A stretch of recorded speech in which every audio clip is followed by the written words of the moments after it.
Welcome to Liesl's Artistic Studio. I'm so excited to share with you how to paint the bright and happy black-eyed Susan flower today to help bring a little bit of sunshine and happiness into your life. As you may know, last week we painted a lovely landscape/still life scene, which was a fun challenge, but I'm ready to get back to some more simple and relaxing florals. As you probably are aware, florals are my favorite thing to paint with watercolors. So for supplies today, we have our standard materials: watercolor paper, watercolor paints, clean water, and some brushes. These are my Craftimo specialty design brushes. There are 5 total in the set, but the 3 we'll be using for this piece today are the number 6 round, the number 3 round, and the number 1 rigger. And hopefully these brushes will be available soon, but in the meantime, you can click on the link in the description of the video listed along with the links and information to any of the other supplies you see me using today that will allow you to be notified when these brushes are available for purchase. There will be a limited time, first come, first serve. Now, if you prefer freehand painting without any pre-drawn outlines, you can probably create this painting similar to the one I'm about to show you, but I am actually going to use an outline sketch to help me out today. I find paintings to be a little easier to do when I use an outline, and I know many of you find them helpful because you can skip right to the fun of painting. So I will have this outline available on my Etsy shop if you'd prefer to lightly trace this outline onto your watercolor paper using a light table or even just a well-lit window. And as a special gift to you, this will be on a 1-week sale at 15% off. All right, after I've taped my paper down to help prevent some of the warping, we are ready to get started. Now, sometimes when I'm painting something very light in value, like the yellow petals on these flowers, I like to lighten up my pencil lines even more than I was able to draw it initially. Something I do to help with this is use what's called a kneaded eraser, which is basically a gray, moldable, sticky eraser. I'll just dab at these lines, and that's actually the key here, to dab and not rub. You don't want to erase the lines completely, but basically what this is doing is it's taking off any of the loose graphite on the page, and in turn it's lightening it up. Sometimes I'll lighten the whole picture, but today I'm actually just focusing this on the petals of the flowers. All right, let's go ahead and pull out the number 6 round and mix up a few colors on our tray. So here I'm pulling out a little hooker's green that I'll mix just a touch of ivory black into. This is going to make it a shade darker.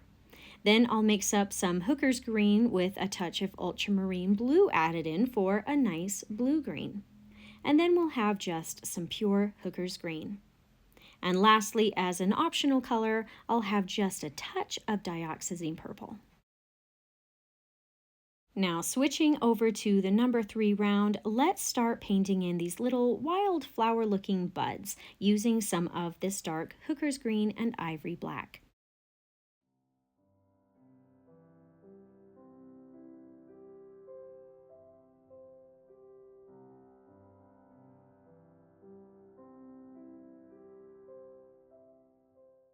Now, I wanted to try throwing a touch of this purple here at the tips of these while the paint was still a little wet, and then let them blend in. But it actually didn't work like I thought it would. So on these next few buds, let's try putting the purple on first and then add in the green.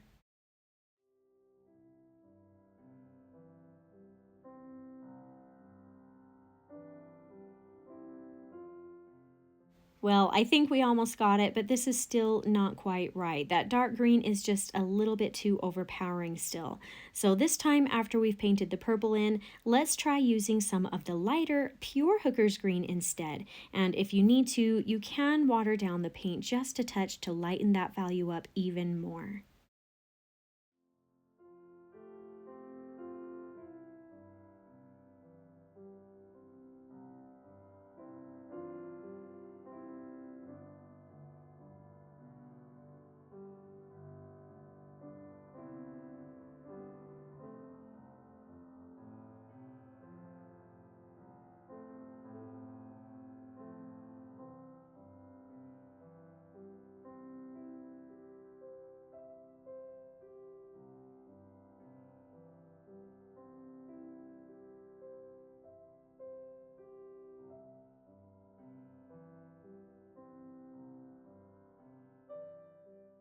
All right, while I've got this green out and ready, I'm going to go ahead and start painting in some of the leaves and greenery.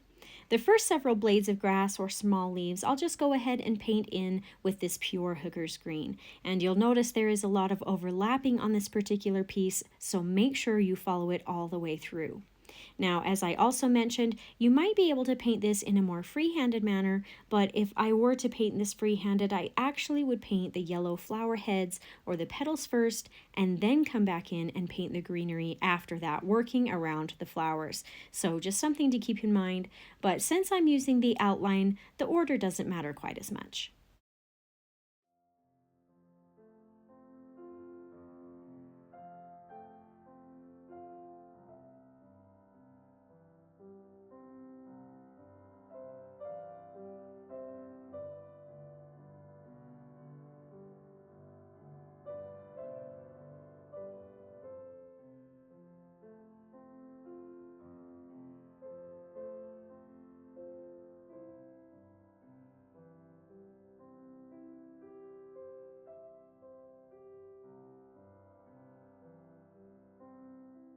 Now, at this point, I think I'll switch things up and start using and blending in some of these other green colors.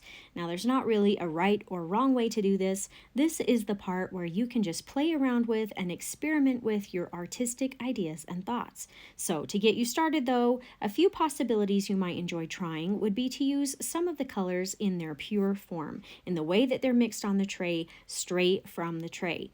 This is probably the most simple or easy way to go about it, and you can even change that up a little bit by using them in lighter or darker values.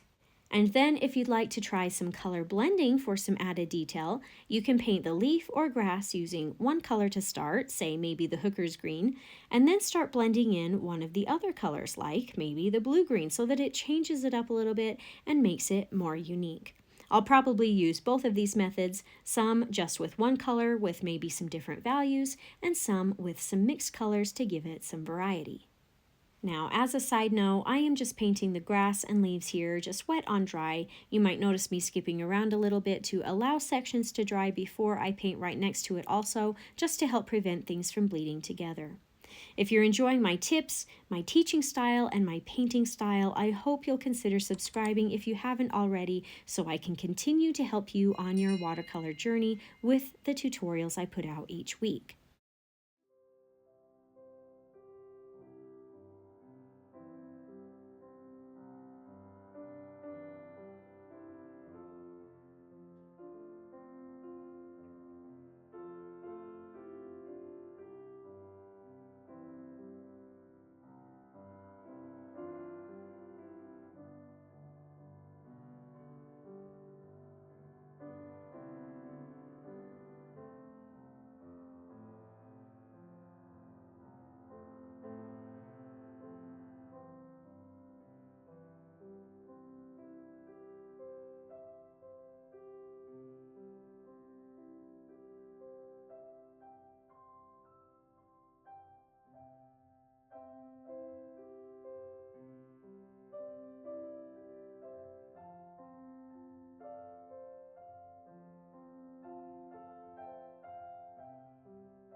Now, really quickly, you might notice that I've painted a lot of the smaller, more skinny areas already with the number 3, and now I'm going to switch over to the larger number 6 to paint in the larger greenery. Also, so far I've just painted things wet on dry, but feel free to use the wet on wet method if you'd rather, or if it makes it easier, especially on some of the larger leaves that cover a bigger area.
All right, well done. Let's finish off this greenery by switching over to the rigger brush now. And then I'll take some of this green paint and I'll paint in some very thin branch and stem lines on the first little bundle of buds here at the top. Most of these will kind of be connected to one main stem line, but I'm going to throw a few more little free flowing lines in here just for some extra added fun.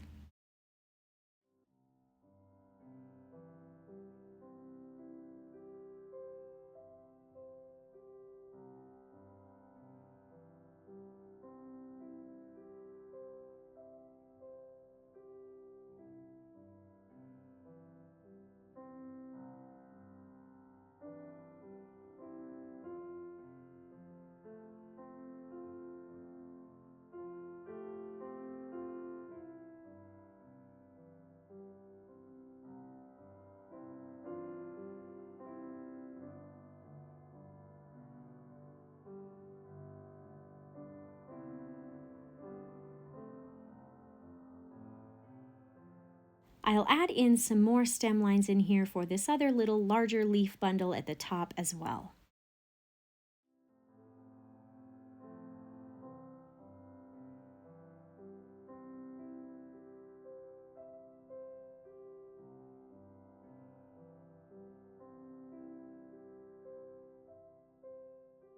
Now, you don't have to do this part if you don't want to, but I think I will add a little something extra here. I'm just going to add in a very small touch of dark green in between a couple of these little flower petals. I'll add in just a few more stem lines along the bottom area of the page next, and then I'll move on to painting a thin center vein line on the larger leaves. Something I really like about a rigger or a liner brush is that it makes painting these thin lines easy and doable. It's actually kind of hard to mess up and paint it too fat simply because the bristles themselves are so long and thin all the way to the ferrule. They don't get much thicker in size like a round brush might. Now, of course, you can use a small round brush if you don't have a rigger or liner. You just need to paint the lines with a light touch of the hand.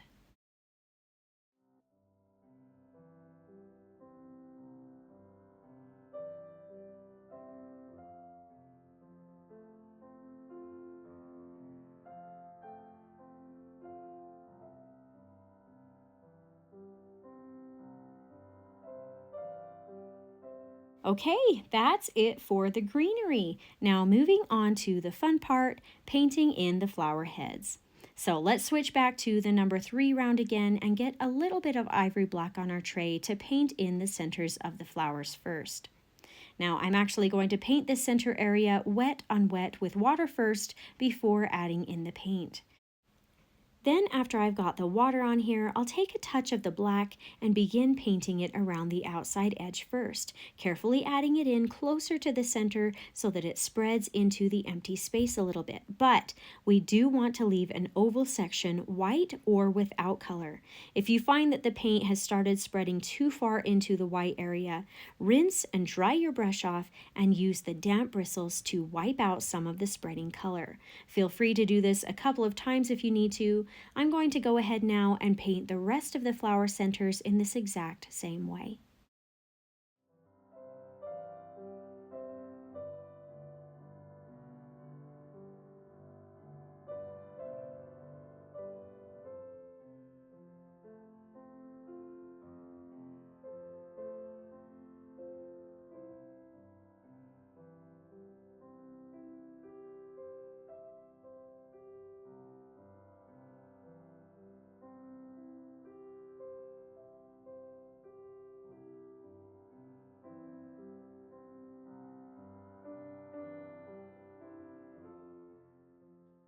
All right, only the petals left to paint in now. But before we do, let's dump out this tainted water and get some fresh, clean water so as not to accidentally turn our lovely golden yellow petals more of a green color.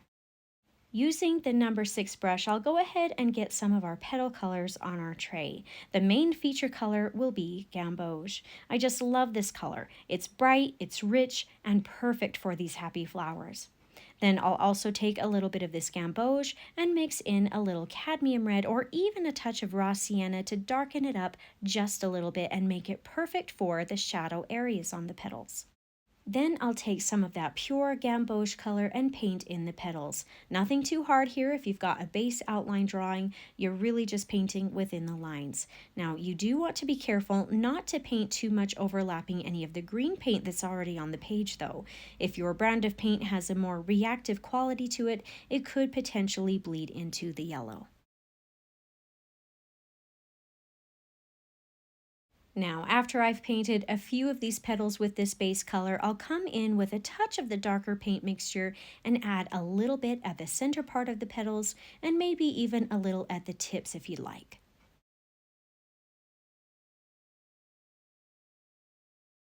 Now we'll go ahead and paint in the rest of the petals a few at a time in this exact same way until they are all completed on each flower. You know, sap green is usually my favorite green go-to, but I chose to use Hooker's green today because it's more of a cool green. It's got a little bit of a bluish tint to it. I thought the more cool blue-green color would complement and create a great contrast to the bright, warm yellow of the Gamboge. I think it really makes the flower heads pop and stand out.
Okay, we are just about done. For the final finishing touch, let's pull out the rigger one more time and mix these two yellow colors together a little bit to get sort of a yellow-orange. Then we'll paint in some thin lines on the flower petals. Now you can do what you like with this, but I am going to paint most of these starting from the center of the flower going outward about halfway or so down the petal. And I'll probably paint about 1 to 3 of these small lines on each petal.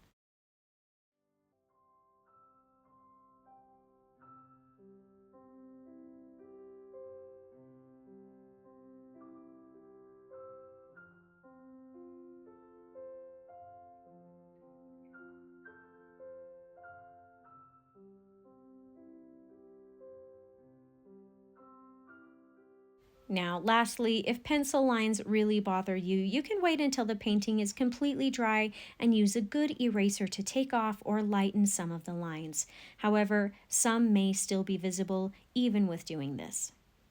And that's it for today's bright and happy Black-Eyed Susan painting.